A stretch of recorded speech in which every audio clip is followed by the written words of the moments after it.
A Russian nuclear-powered submarine has surfaced after conducting combat drills near NATO's northern frontier. The exercise coming a day after Moscow renewed warnings about the possible use of nuclear weapons under extreme circumstances. Across Europe, the developments are adding to the growing anxiety over an increasingly tense security landscape. Here's a detailed report.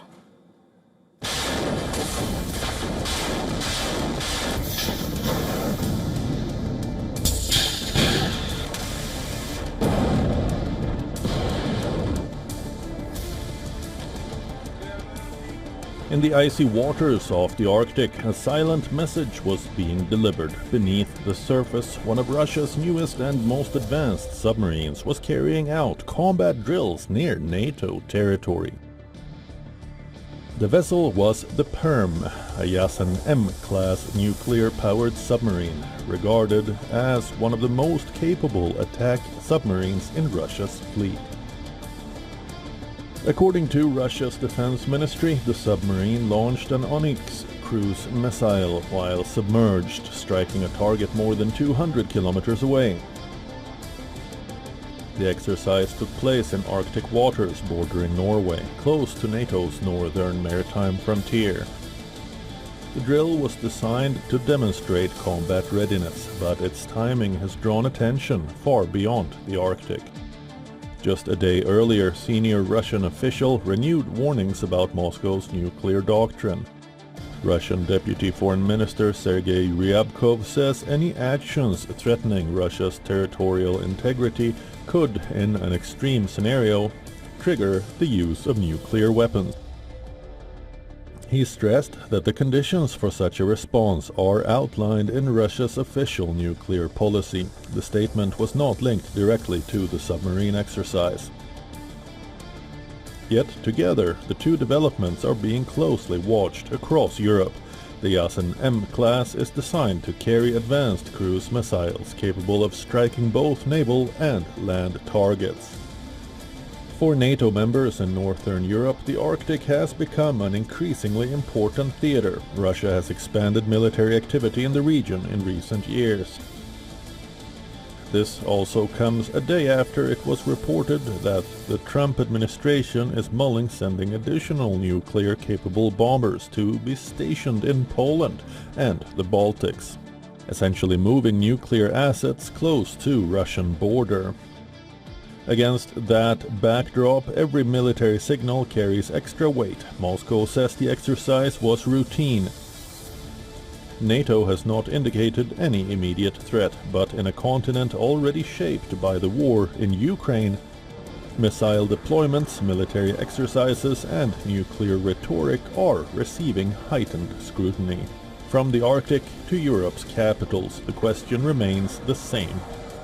Are these signals of deterrence or signs of a more dangerous era taking shape?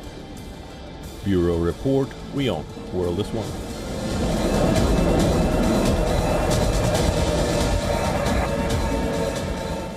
At Mount Everest, 6 days alone usually means only one thing: the world's highest mountain rarely offers second chances. But this week, against all odds, a climber believed to be dead emerged from the ice and walked back into the world of the living. Our next report telling you about this miracle.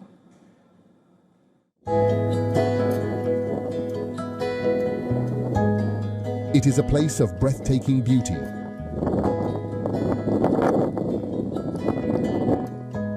Towering walls of ice, endless fields of snow.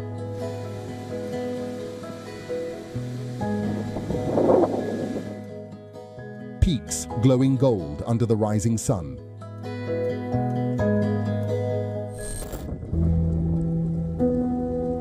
But Everest is also a graveyard. Above 8,000 meters, the mountain enters what climbers call the death zone. Oxygen levels collapse, temperatures plunge, every step becomes a battle, every mistake can be fatal. That is why what happened this week has stunned the mountaineering world. Mountaineer Dawa Sherpa, who is in his 50s and is better known as Hillary, like famed climber Edmund. Hillary vanished on the upper reaches of the world's highest mountain in bitter conditions, early on May 30th. Search efforts struggled against brutal conditions. Time passed, hope faded. On Everest, 6 days exposed to the elements is almost unimaginable. Many feared the worst.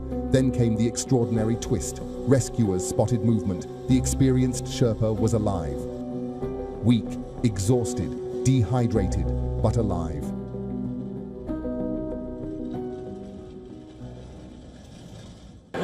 We thought we would not find him. It has been nearly 7 days. We even began the last rite rituals. At first, we were not sure if it was him, but they sent us photos to confirm, and then I was happy. For climbers around the world, the story has become an instant legend. Everest has a reputation for showing little mercy. More than 300 people have died on its slopes over the decades. At least 5 people have died this season. 2 Indians and 3 Nepali climbers involved in Everest preparations. More than 1,000 climbers reached the summit of Everest this season, making it the busiest season on record. Yet, every so often, the mountain produces a story that seems impossible. A story of endurance, a story of survival, a story that reminds people why Everest continues to fascinate the world. Bureau Report, WION World is One. Once upon a time, cheating in exams could mean passing notes or maybe hiding answers in a textbook. Today, in the modern digital age, it can mean a variety of things. For example, wearing a pair of glasses that secretly displays or an almost invisible earpiece, or receiving answers through a device tucked into a show as technology gets smaller and smarter. The methods used to beat the system apparently seem to be changing as well. Britain's exams regulator has sounded the alarm over a new generation of high-tech exam fraud.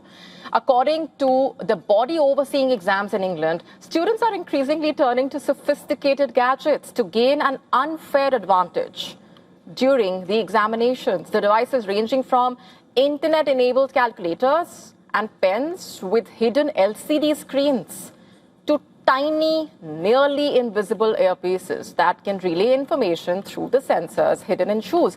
Even more concerning for the authorities is the emergence of smart glasses that can basically project information directly onto the inside of a lens, which is only visible to the wearer.